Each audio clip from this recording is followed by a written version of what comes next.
Баршаңызға сәлем қыздар, сіздерге қамыры үгітілмелі және өте жұмсақ болып шығатын етті бәліштің рецептісімен бөлісемін. Ол үшін бізге 150 грамм қаймақ қажет. Осы қаймағымызға 2 жұмыртқамызды жарып салып аламыз және 1 шай қасық қопсытқыш және 1 шай қасық тұзымызды қосып барлығын жақсылап араластырамыз. Сары майымызды алдын ала микроволновкада ерітіп аламыз. Біздердің сары майымыз ыстық болмауы керек, қатты ерітіп жібермеңіздер. Орташа температурада болуы керек, себебі сары майымызды құйған кезде біздің жұмыртқамызды пісіріп жібермеу керек. Одан кейін үстіне ұнымызды саламыз.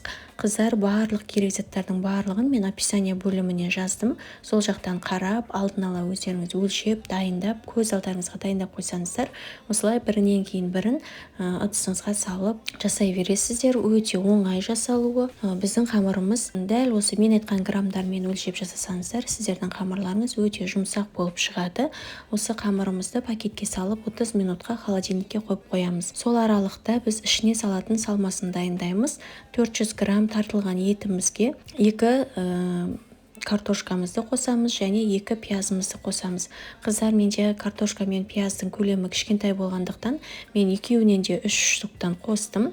Егер сіздердің картошка пияздарыңыз үлкен болатын болса, көлемі ендеше тек 2 штуктан ғана қосасыздар және 1 шай қасық тұзымызды және қара бұрышымызды қосып барлығын жақсылап араластырамыз. 30 минут өткеннен кейін қамырымызды осылай бір илеп аламыз да және 70-те 30 қылып қамырымызды бөліп аламыз.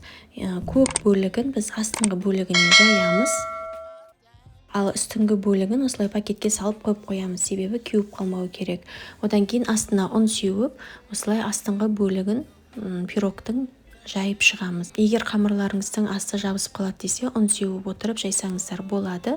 Құрметті достар, егер де менің каналыма тіркелмеген болсаңыздар, міндетті түрде каналыма тіркелуді ұмытып кетпеңіздер. Одан кейін пештің қалпына орналастырамыз. Қолымызбен формасын домалақ етіп жайып жібереміз. Біздің қамырымыз өте жұмсақ және кез келген икемге икемделе береді.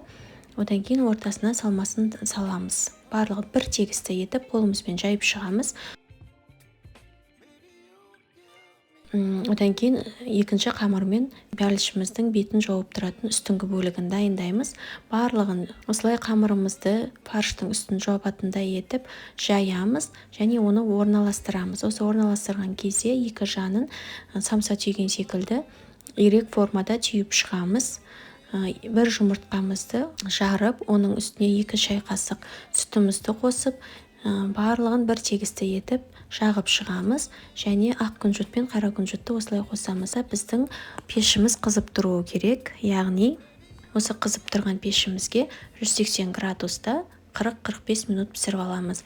Қыздар, тағы да бір ескертетін жайт, әркімнің пешінің градусы әртүрлі болғандықтан 30-35 минут, мүмкін 40 минутта сіздің пирогыңыз пісіп шығады. Сіздер де жасап көріңіздер, ас болсын.